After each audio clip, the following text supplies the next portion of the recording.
Hello दोस्तों, mastermind class में आप लोग का स्वागत है। आज हम लोग पढ़ेंगे भारत की मिट्टी और इससे बनने वाले सारे इंपॉर्टेंट क्वेश्चन को देखेंगे जो कि एग्जाम के व्यू से इंपॉर्टेंट होगा। तो चलिए स्टार्ट किया जाए। देखिए, मिट्टी के अध्ययन को बोला जाता है पेडोलॉजी और विश्व मृदा दिवस मनाया जाता है 5 दिसंबर को। इसको डायरेक्ट याद कर लेना है, विश्व मृदा दिवस 5 दिसंबर। और मिट्टी के अध्ययन को बोला जाता है पेडोलॉजी। भारतीय किसान अनुसंधान परिषद के अनुसार मिट्टी को 2 भागों में विभाजित किया गया था। 2 भाग क्या है? एक वैसा क्षेत्र जहां पे मिट्टी ज्यादा पाए जाते हैं, मतलब वैसा मिट्टी जो कि ज्यादा मात्रा में पाया जाता है, और एक वैसा मिट्टी जो कि कम मात्रा में पाया जाता है। मतलब यहाँ पे लिखा गया है कि एक बृहद मात्रा वाला मिट्टी और एक कम मात्रा वाला मिट्टी, इसे 2 आधार पे बांटा गया है। तो बृहद मात्रा को 4 भागों में बांटा गया है, एक जलोढ़ मिट्टी, एक लाल या पीला मिट्टी, एक काली मिट्टी या फिर लेटराइट मिट्टी। इधर हो गया 4 मिट्टी, इधर भी 4 मिट्टी है। 4 में पर्वतीय मृदा, मरुस्थलीय मृदा, लवणीय मृदा या पीट या जैव मृदा। इसमें से भी सबसे ज्यादा क्वेश्चन आता है बृहद मात्रा वाला से, यहां से क्वेश्चन भर भर के आते हैं। तो एक बार फिर से देखते हैं। बृहद मात्रा में 4 गो सबसे ज्यादा है, जलोढ़ मिट्टी 43%, लाल या पीला मिट्टी 18% पाए जाते हैं, जबकि काली मिट्टी 15% और लेटराइट मिट्टी 3.73%, यानी टोटल जोड़िएगा इसको तो लगभग 79.7% आसपास यह बृहद मात्रा वाला मिट्टी पाए जाते हैं। अब इसमें सबसे पहले पढ़ना है जलोढ़ मिट्टी। सुनिएगा गौर से। जलोढ़ मिट्टी नाम से ही पता चलता है कि नदियों द्वारा बहा कर लाई गई मिट्टी को ही बोला जाता है जलोढ़ मिट्टी, और सबसे ज्यादा यह मिट्टी उत्तर प्रदेश वाला इलाका में पाया जाता है। और जलोढ़ मिट्टी में जल सोखने की क्षमता अधिक होती है और सबसे उपजाऊ भी मिट्टी है जलोढ़ मिट्टी। ठीक है। और नई जलोढ़ मिट्टी को बोला जाता है, नई जलोढ़ मिट्टी को खादर और पुरानी जलोढ़ मिट्टी को बांगर के नाम से जानते हैं। आइए एक बार फिर से देखते हैं जलोढ़ मिट्टी क्या है। तो नदियों द्वारा बहाकर लाई गई मिट्टी को बोला जाता है जलोढ़ मिट्टी, और भारत के 2 क्षेत्रों में जलोढ़ मिट्टी अधिक पाई जाती है, एक उत्तर भारत का मैदान, एक तटीय मैदान। ठीक है।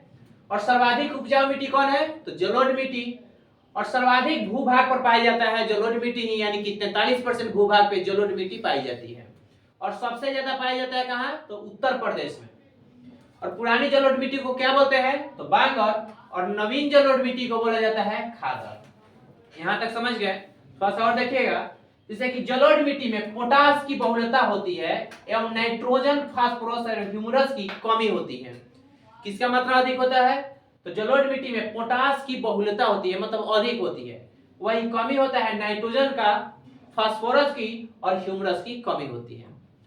अगले देखिएगा काली मिट्टी। काली मिट्टी जिसका प्रतिशत था कितना? तो 15% के आसपास काली मिट्टी पाया जाता है। और काली मिट्टी का रंग काला रंग होता है टिटेनिफेरस मैग्नेटाइट के कारण। टिटेनिफेरस मैग्नेटाइट के कारण काला रंग होता है। और काली मिट्टी का निर्माण औषधि चट्टान के टूट फूट के कारण होता है। इसका निर्माण औषधि चट्टान टूटेगा फूटेगा और मतलब वो उसके टूटने फूटने के कारण ही इसका निर्माण होता है। काली मिट्टी का अन्य भी नाम है, जैसे कि इसे रेगुर मिट्टी या काली कपास मिट्टी के नाम से भी जाना जाता है। और कपास की खेती के लिए सबसे अच्छा मिट्टी है काली मिट्टी ही, जिसके कारण इसी का नाम ही रखा गया है काली कपास मिट्टी। और काली मिट्टी सबसे ज्यादा पाई जाती है महाराष्ट्र में, और इसमें जल सोखने की क्षमता, जल धारण करने की क्षमता अधिक होती है। देखिएगा, यहां से 2 क्वेश्चन पूछा जाता है। एक पहला क्वेश्चन कि जल सोखने की क्षमता किसमें अधिक होती है, तो इसका आंसर होगा जलोढ़ मिट्टी। और जल धारण करने की क्षमता किसमें अधिक होती है, तो इसका आंसर होगा काली मिट्टी। तो इसको याद रखिएगा। अगला है तीसरा नंबर पे लाल या पीली मिट्टी। लाल या पीली मिट्टी पूछा जाता है पहला क्वेश्चन कि लाल मिट्टी का रंग लाल क्यों होता है, तो इसका रंग लाल लौह ऑक्साइड के कारण होता है। और यह प्रकृति में अम्लीय होता है। अम्लीय मतलब बोल सकते हैं कि यह कम उर्वरक क्षमता होती है, कम उर्वरक होता है इसमें। प्रकृति में अम्लीय होता है। यह प्रायः उर्वरता विहीन यानी कि बंजर भूमि के रूप में पाई जाती है। और इसमें नाइट्रोजन, फास्फोरस एवं ह्यूमरस की कमी होती है। नाइट्रोजन, फास्फोरस और ह्यूमरस की कमी होता है। और चूना का इस्तेमाल कर इसकी उर्वरता बढ़ाई जाती है। चूना का इस्तेमाल कर उर्वरता हम लोग बढ़ा सकते हैं। और इसे मंडलीय मृदा के रूप में भी जाना जाता है। मंडलीय मृदा इसलिए कहते हैं क्योंकि भारत के दक्षिणी वाला भाग में यह पाया जाता है। बोल सकते हैं प्रायद्वीपीय भारत में यह पाए जाते हैं, जिसके कारण इसे मंडलीय मृदा के रूप में जाना जाता है। और सबसे ज्यादा पाया जाता है तमिलनाडु में। देखिए अभी तक 3 क्वेश्चन बोले थे। जलोढ़ मिट्टी सबसे ज्यादा पाया जाता है कहां? तो उत्तर प्रदेश में। काली मिट्टी सबसे अधिक पाई जाता है कहां पे? काली मिट्टी तो महाराष्ट्र में। और लाल मिट्टी सबसे ज्यादा कहां पाया जाता है? तो तमिलनाडु में। और जिस मिट्टी का पीएच मान 6 से 7 के आसपास होगा वह मिट्टी अच्छा माना जाता है। माना जाता है कि यह मिट्टी उर्वरक मिट्टी है, ठीक है। और वही 6 से कम हो जाए, मतलब अम्लीय हो जाए, तो उर्वरता विहीन हो जाती है। बोल सकते हैं कि यह बंजर हो जाता है मिट्टी। अब देखिए अम्लीय मिट्टी में चूना की कमी होती है, जबकि क्षारीय मिट्टी में चूना की अधिकता होती है। अब चौथा पढ़ना है लेटराइट मिट्टी। लेटराइट मिट्टी का रंग हल्का भूरा होता है, हल्का भूरा। और लेटराइट मिट्टी वैसा जगह पे पाया जाता है जहां पे तापमान भी अधिक होगा और वर्षा भी अधिक होगा। तो आप लोग समझ सकते हैं कि वैसा क्षेत्र जहां पे तापमान भी अधिक हो और वर्षा भी अधिक हो, तो कहां हो सकता है? तो यह हो सकता है भारत के दक्षिणी वाला इलाका में। यहाँ पे चूंकि विषुवत रेखा के आसपास वाला इलाका है, तो यहाँ पर वर्षा भी अधिक होता है लगभग, और तापमान भी अधिक होता है, जिसके कारण यह मिट्टी अधिकतर इस वाले भूभाग में देखने को मिलता है। बोल सकते हैं कि लैटराइट मिट्टी अधिक केरल राज्य में देखने को मिलता है, केरल में। और इसमें आयरन एवं सिलिका की बहुलता होती है, मतलब कि आयरन और सिलिका अधिक पाया जाता है इसमें। और यह लैटराइट मिट्टी में चाय, इलायची और काजू की खेती किया जाता है। मतलब कि चाय, इलायची और काजू के लिए अच्छा मिट्टी माना जाता है कौन? तो लैटराइट मिट्टी, ठीक है। अब यहां तक 4 जो क्वेश्चन है, यहां तक अधिक से अधिक क्वेश्चन आता है, लेकिन इसके बाद भी कुछ कुछ क्वेश्चन आता है। तो आइए एक बार पढ़ लेते हैं। जैसे कि 5वां इधर पढ़े थे हम लोग, कम मात्रा वाला मिट्टी यानी कि पर्वतीय मृदा। पर्वतीय मृदा क्या है?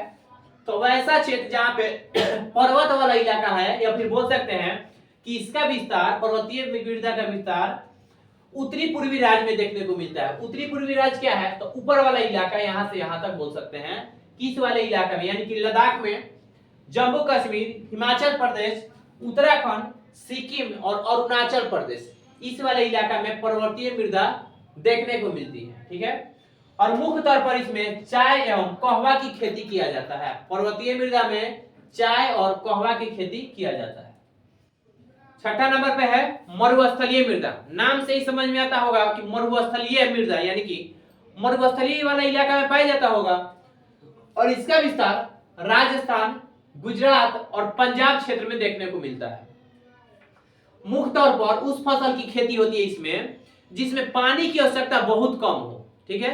वैसा खेती ही किया जाता है मरुस्थलीय इलाका में, यानी कि इसमें ज्वार, बाजरा और मरुआ की खेती किया जाता है। इस टाइप से खेती किया जाता है जो फसल पानी उसमें कम लगे, जो वैसा फसल जो कि पानी कम लगे, तो ऐसा खेती किया जाता है मरुस्थलीय मृदा में, जैसे कि ज्वार, बाजरा और मरुआ। अगला 7वां है पीट या जैव मृदा। पीट या जैव मृदा क्या है?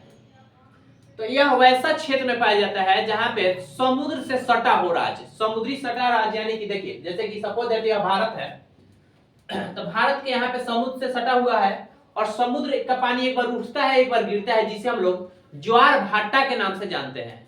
ये भी क्वेश्चन पूछा हुआ है कि समुद्री जल का ऊपर उठना क्या कहलाता है? तो यह कहलाता है ज्वार, और यही पानी समुद्री पानी का नीचे गिरना कहलाता है भाटा।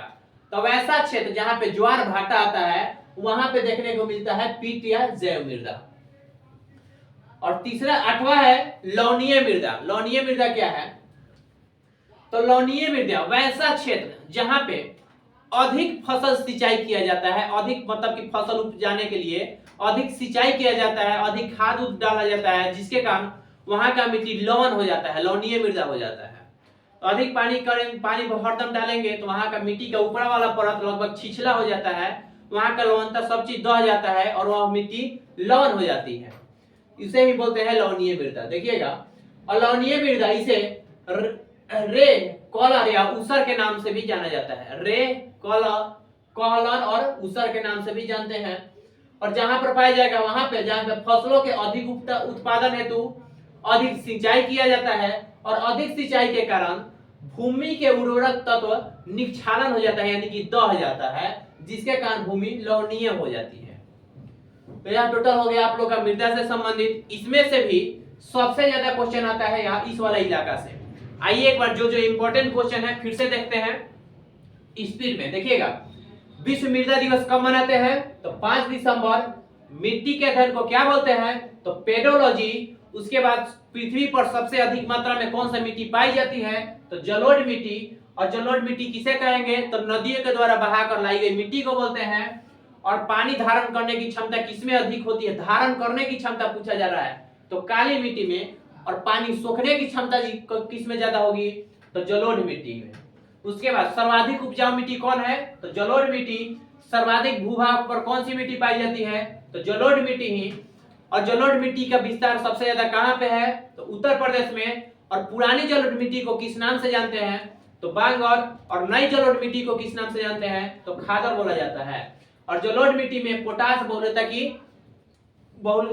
की बहुलता होती है, जबकि नाइट्रोजन, फास्फोरस और ह्यूमस की कमी होती है। अगला काली मिट्टी। सबसे पहला क्वेश्चन आता है यहाँ से कि काली मिट्टी का काला रंग क्यों होता है? तो टिटेनिफेरस मैग्नेटाइट के कारण। और काली मिट्टी का निर्माण कैसे होता है? तो अवसादी चट्टान के टूट फूट के कारण ही इसका नाम होता है। और काली मिट्टी का अन्य नाम क्या है? तो इसे रेगुन मृदा या काली मृदा के नाम से भी जाना जाता है। और कपास के लिए सबसे अच्छा मिट्टी कौन है? तो काली मिट्टी ही है कपास उत्पादन के लिए। और सर्वाधिक जल धारण करने की क्षमता किसमें है? तो काली मिट्टी में ही है। अब आते हैं इधर तीसरा, लाल मिट्टी से क्या क्वेश्चन आ सकता है? तो सबसे पहला क्वेश्चन यही है कि लाल मिट्टी का रंग लाल क्यों होता है? तो लौह ऑक्साइड के कारण। और यह प्रकृति में अम्लीय होता है। ठीक है। और इसे मंडलीय मृदा के नाम से भी जाना जाता है। और तमिलनाडु वाला इलाका में सबसे ज्यादा लाल मिट्टी देखने को मिलता है। ठीक है। उसके बाद लैटेराइट मिट्टी से क्वेश्चन आता है कि हरा, इसका रंग कैसा होता है? तो हरा भूरा होता है। और ये लैटेराइट मिट्टी सबसे ज्यादा कहां पाई जाती है? तो केरल वाला इलाका में पाया जाता है। और इसमें चाय, इलायची और काजू के लिए उपयुक्त माना जाता है। पांचवा, पर्वतीय मृदा। यहाँ से क्वेश्चन यही आता है कि इसमें चाय और कहवा की खेती के लिए अच्छा माना जाता है। और इधर वाला इलाका भी देख लीजिएगा थोड़ा सा, जैसे कि लवणीय मृदा, इसे रे कॉलर या ऊसर के नाम से जानते हैं। और पीट मृदा कहाँ होगा? तो ऐसा क्षेत्र जहाँ पे ज्वार भाटा आता है वहां पे मिलता है पीट या जैव मृदा। तो ऐसे करके क्वेश्चन आते हैं। इसको याद करने का सबसे अच्छा तरीका है, आप लोग एक बार इसका नोट्स जरूर बनाइए। नोट्स बनाइए, एक बार पढ़ लीजिए, जरूर यह पूरा टॉपिक आप लोग को याद हो जाएगा। और वीडियो अच्छा लगे तो लाइक, शेयर और सब्सक्राइब जरूर करें। धन्यवाद।